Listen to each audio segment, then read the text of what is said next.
नमस्कार बच्चों, हम ऋग्वेद के सूक्तों का अध्ययन कर रहे हैं, जिसमें हम अब तक पिछली कक्षा में हमने इंद्र सूक्त पढ़ा था। उससे पहले हमने वरुण सूक्त पढ़ा था। तो आज हम उसी क्रम में विश्वेदेवा सूक्त पढ़ेंगे। विश्वेदेवा सूक्त के 8वें मंडल का 58वां सूक्त हम पढ़ेंगे, जिसमें 3 मंत्र हैं मात्र।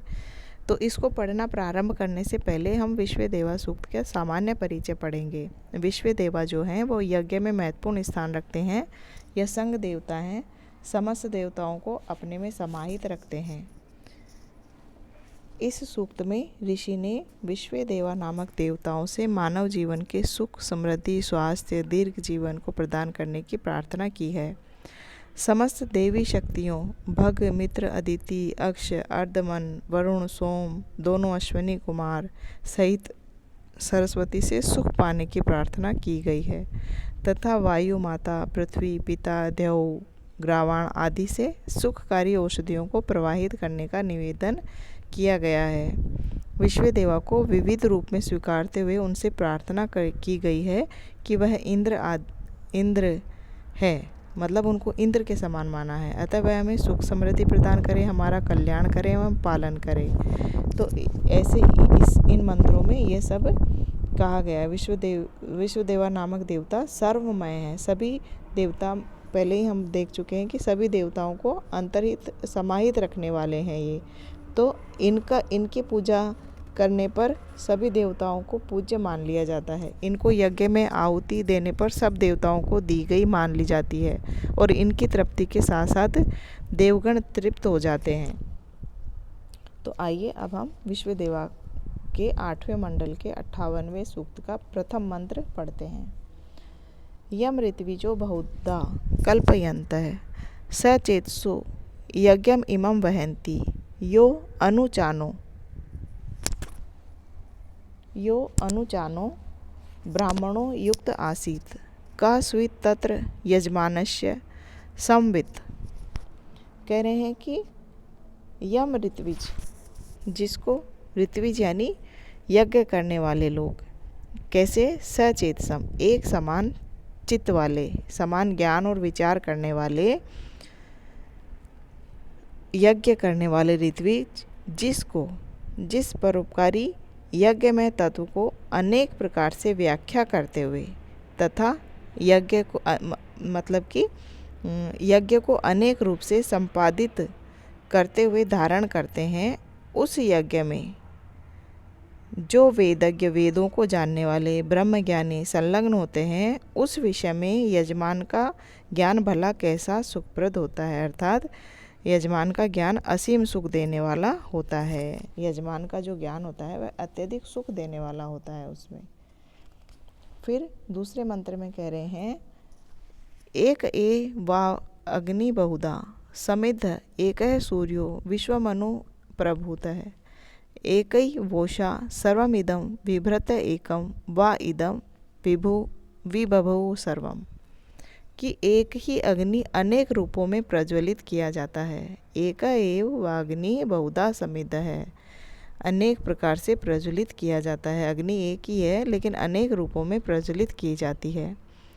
अकेला ही सूर्य समस्त लोकों में प्रविष्ट होकर अनेक रूपों से प्रकाशित होता है। एक सूर्यो विश्वमनु प्रभुत है, एक सूर्य संपूर्ण विश्व में अनेक प्रकार से प्रकाशित होता है। एक उषा सर्वमेव विभवति, एक ही उषा सबको सभी अलग अलग प्रकार से प्रकाशित करती है। निश्चय अकेला तत्व इस सब को व्याप्त किए हुए है। जैसे एक सूर्य, एक उषा, एक अग्नि, वैसे ही एक परम तत्व है जो इस संपूर्ण जगत को व्याप्त किए हुए है। वह विश्वेदेवा देवता है। फिर कह रहे हैं, ज्योतिषमंतम केतुमंतम त्रिचक्रम सुखम रथम सुसदम भूरिवारम चित्रामधा यस्य योगे अधिजज्ञे तम वाम हुए अतिरिक्तम पिबध्यई। कि अत्यधिक सींचे गए सोमरस को पीने के लिए आप सबके उस प्रकाश और तेज से युक्त और पहचान के चिन्हों से युक्त 3 पहियों वाले सुखदायक उत्तम आसन वाले और सबके बार बार वर्ण किए जाने वाले रथ का मैं आह्वान करता हूँ। जो उपासक है वह उस विश्व देवा के स्वरूप और उनके रथ का वर्णन करते हुए उनका आह्वान करता है, जिसके संपर्क से कामना करने योग्य धन अधिक मात्रा में प्राप्त होता रहता है। अत्यधिक सींचे गए सोम रस को पीने के लिए, सोम रस को पीने के लिए मतलब यज्ञ में जब हम देवताओं का आह्वान करते हैं तो सोम रस का पान करने के लिए आह्वान करते हैं, उनको भोग के रूप में चढ़ाया जाता है।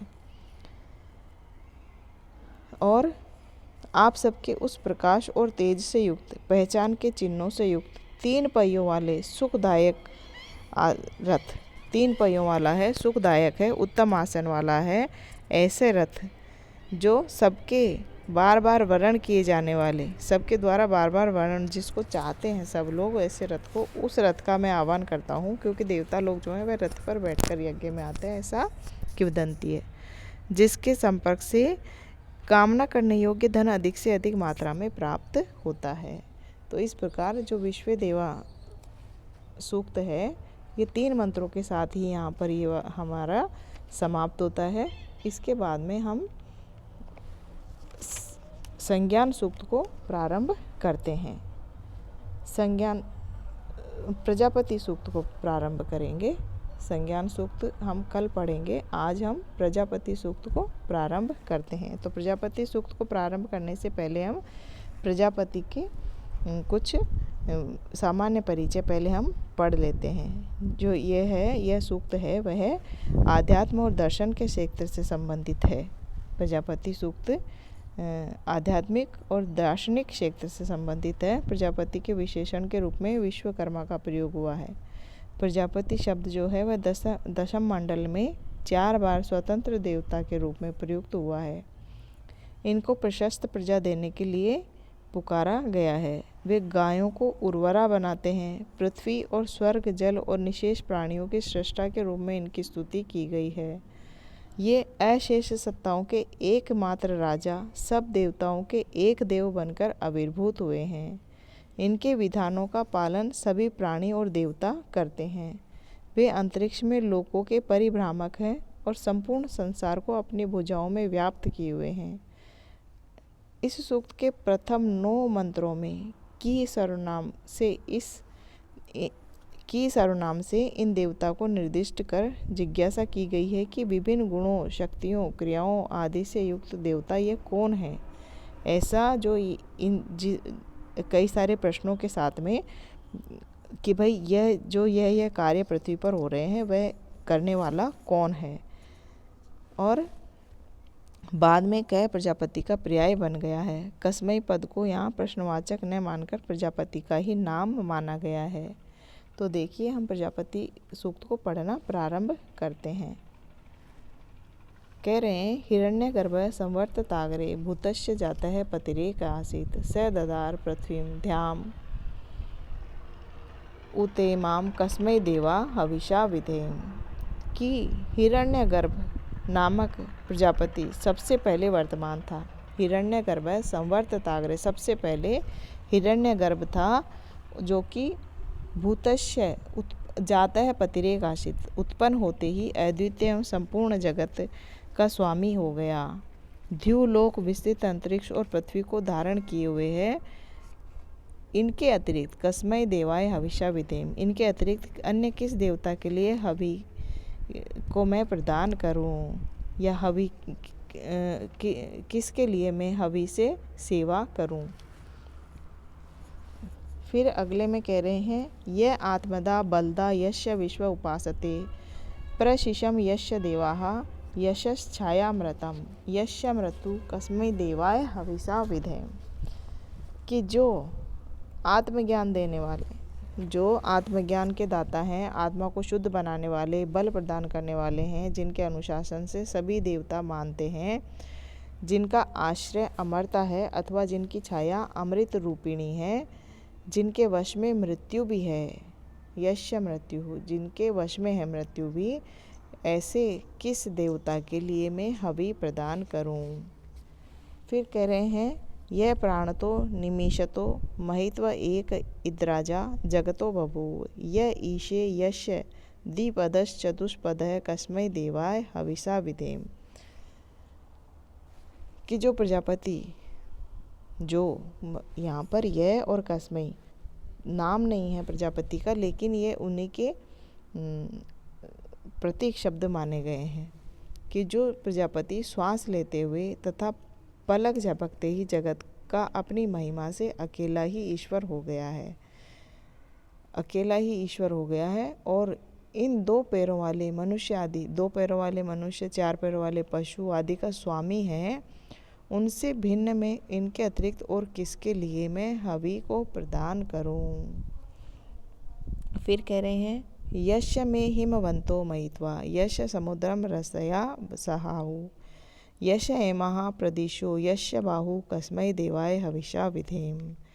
कि जिसकी महिमा को हिमवंत हिमालय पर्वत और जिसकी महिमा को हिमालय आदि पर्वत, नदियाँ सहित समुद्र, ये चारों दिशाएं जन्म मृत्यु रूपी भुजाएं के समान जगत की धारक शक्तियाँ कह रही है, जिसकी महिमा को ये सब कह रही हैं चराचर वस्तुएं, उनके अतिरिक्त किस देवता के लिए मैं हवि को प्रदान करूं या हवि से मैं किसकी पूजा करूं इनके अतिरिक्त।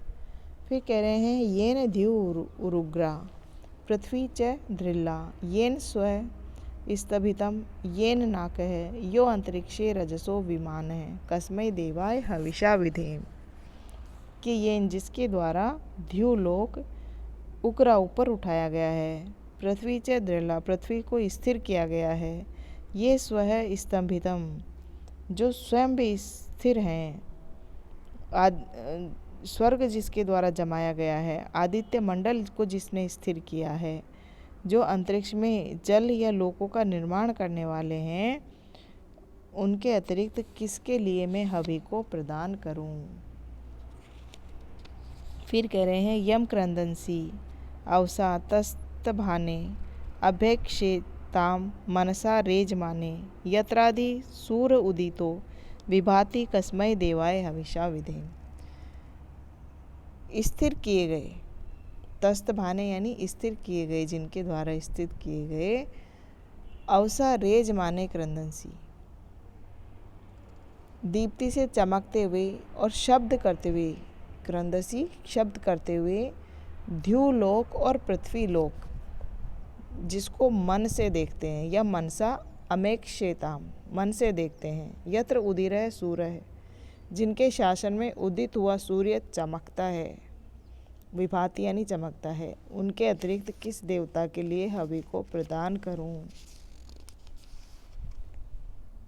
फिर कह रहे हैं आपो ही यद वृहति विश्वमान्य गर्भम दधाना जनयन्ति अग्निम ततो देवानां संवर्तता सूरे कस्मै देवाय हविषा विधे।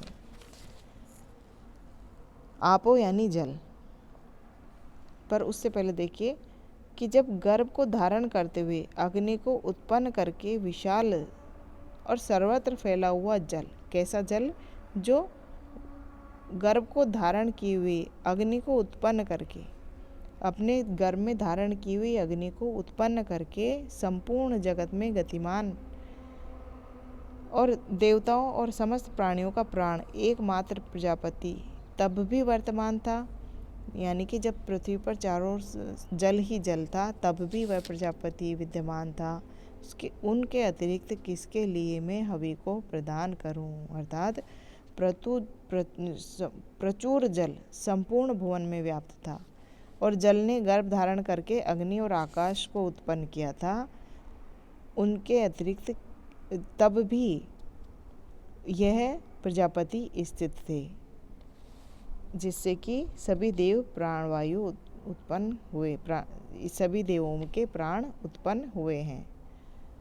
फिर कह रहे हैं यच्चिद आपो महीना पर्यपश्य दक्षम दधानाम जनयन्ति यज्ञम यो देवेषु अधिदेव एक आसीत कस्मै देवाय हविषा विधेम। कि जल धारण करके जिस समय दक्षम दधाना यज्ञम जनयंती आपः।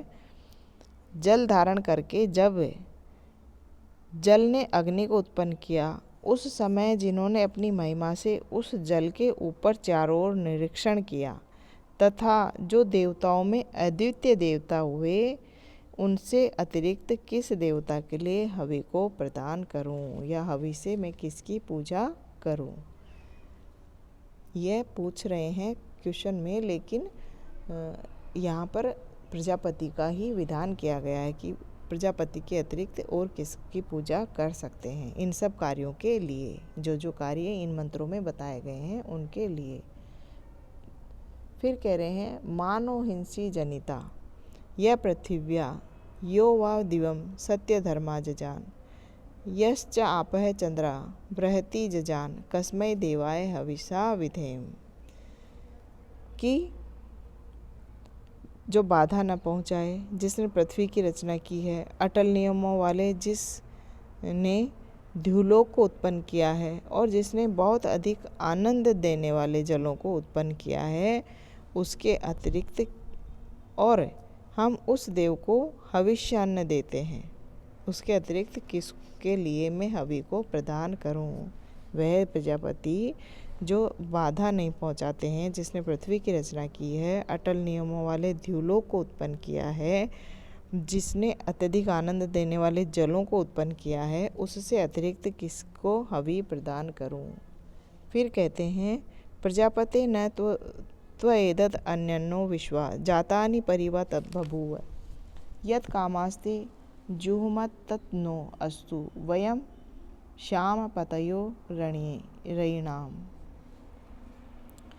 कि हे प्रजापति तुम्हारे अतिरिक्त, अब अंत में अंतिम मंत्र में ये कह रहे हैं कि हे प्रजापति, ऐसे ये सारे करने वाले प्रजापति तुम्हारे अतिरिक्त कोई दूसरा इन संपूर्ण पदार्थों को नहीं रच सकता या नहीं व्याप्त कर सकता है।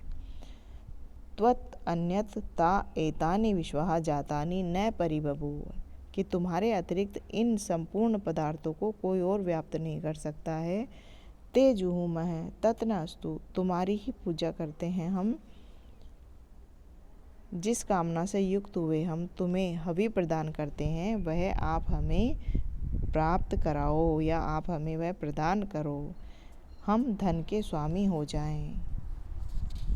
वयम रयिणाम पतये स्याम, हम धनों के स्वामी बने, यह आप हमारे लिए करो। तो इस प्रकार प्रजापति सूक्त में हमने देखा कि अनेक प्रकार से इस संसार को, इस जगत को उत्पन्न करने वाले, इस चराचर जगत को चलाने वाले प्रजापति सूक्त, प्रजापति देव जो हैं, उनके लिए उन्होंने अंत में कहा है कि आप ही हो यह सब कुछ करने वाले, और हम आपको हवि प्रदान करते हैं और आप हमें अनेक प्रकार के धनों से युक्त बनाओ। तो इस प्रकार आज हमने प्रजापति सूक्त भी पढ़ लिया। कल हम इसमें संज्ञान सूक्त पढ़ेंगे।